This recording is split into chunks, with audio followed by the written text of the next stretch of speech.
So hello guys, welcome back to my YouTube channel again. And today in this video we will talking about new NMC gazette, new NMC guideline.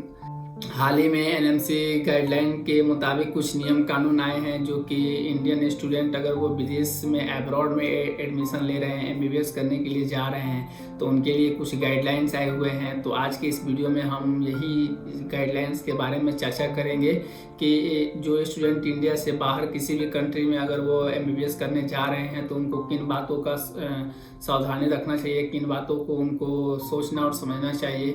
क्या ऐसा guidelines में है कि बहुत सारे student इसमें परेशान हुए हैं। बहुत सारे स्टूडेंट मेरे पास भी एक्चुअली मैसेज किए थे कि सर ऐसा क्या है इस गाइडलाइंस में, जो कि 2 बार इंटर्नशिप की बात आ रही है, ऊपर से और बहुत सारे सवाल हैं। तो चलिए वीडियो को शुरू करते हैं और हम इस चर्चे पे बात करते हैं।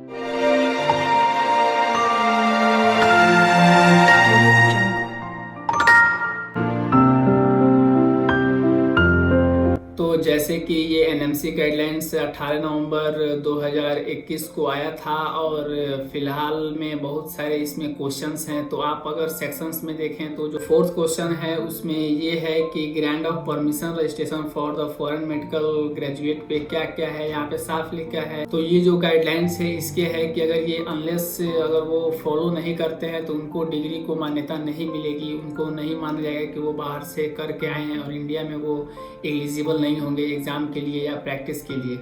तो 4th पॉइंट में जो पहला जो उसका सब टाइटल है, जो फर्स्ट है, उसमें ये है कि 54 मंथ का आपका होना चाहिए कम से कम। मेडिकल जो कोर्सेस होते हैं, जो ड्यूरेशंस होते हैं, वो आपका कम से कम 54 मंथ का होना चाहिए। तो सबसे पहले मैं इसमें बात करूंगा कि जितने भी यूरोपियन कंट्रीज हैं, जैसे ये कजाकिस्तान हो गया, उज्बेकिस्तान हो गया, चाहे किर्गिस्तान हो गया, चाहे रसिया हो गया, यूक्रेन हो गया, ये जितने भी कंट्रीज हैं ये सारे में के सारे में 5 साल या 6 साल का कोर्स चलते हैं। अगर 6 साल के कोर्स में अगर आप एडमिशन ले रहे हैं तो आपका 54 मंथ आसानी से कंप्लीट हो जाता है। 54 मंथ अप्रॉक्स 4.5 साल के आसपास आ रहा है। तो अगर 5 साल के कोर्स में भी आप एडमिशन ले रहे हैं तो भी आपका आसानी से कंप्लीट हो जा रहा है, जैसे कि गाइडलाइंस का जो पहला नियम है।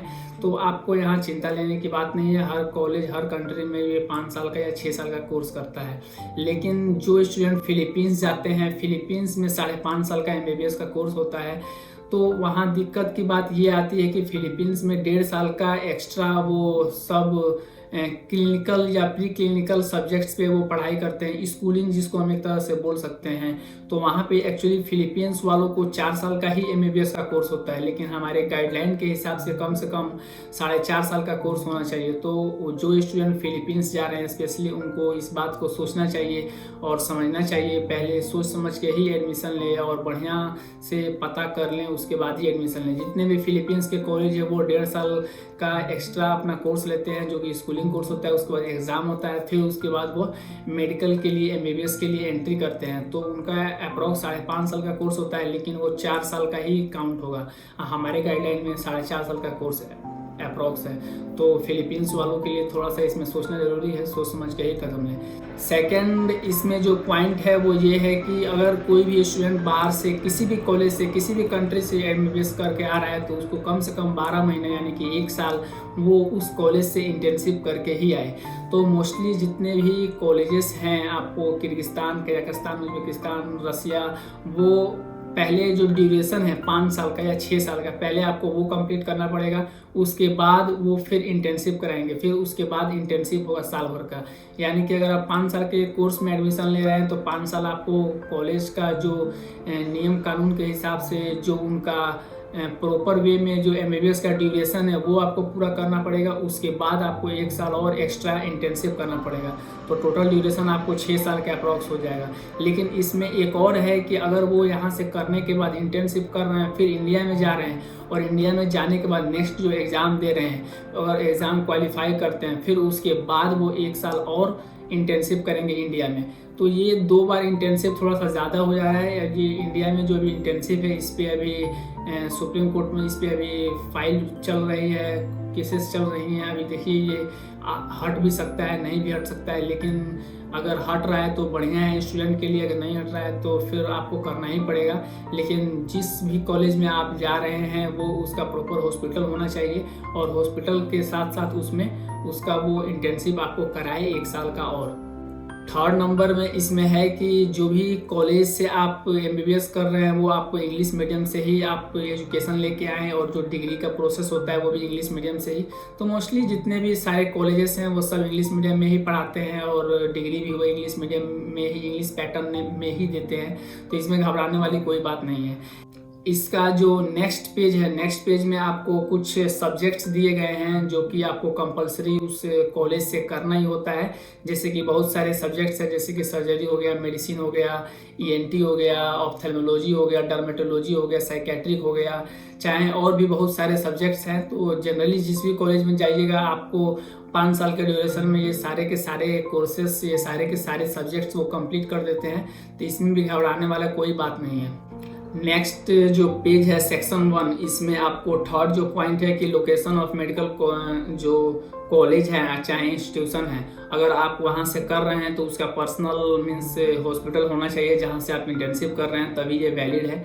तो जितने भी अगर आप कॉलेज में जा रहे हैं तो पहले पता कर लें कि उस कॉलेज के पास हॉस्पिटल है या नहीं, क्योंकि अगर आप वहाँ जा रहे हैं हॉस्पिटल नहीं है और वह किसी और दूसरे हॉस्पिटल से करा दे आपको इंटर्नशिप, फिर वहाँ पे आपको बाद में दिक्कत हो सकता है। बाद में जब आप इंडिया जाइएगा आप अपने फॉर्म फिल कीजिएगा है, आप एग्ज़ाम दीजिएगा, और फिर जब एग्ज़ाम क्वालिफाई करने के बाद जब आपको ये फॉर्म सारा या पेपर सबमिट करना होगा तो फिर आपको वहाँ पे दिक्कत हो सकता है। तो पहले यही है कि आप बढ़िया से सोच ले, समझ लें, इस पे बढ़िया से राय ले लें। आप अगर किसी भी कंसल्टेंट के पास जा रहे हैं या स्टूडेंट से एडमिशन ले रहे हैं तो पहले उसके बारे में आप बढ़िया से पता कर लें कि उस कॉलेज के पास प्रॉपर हॉस्पिटल है या नहीं, वो इंटर्नशिप करा पाता है या नहीं।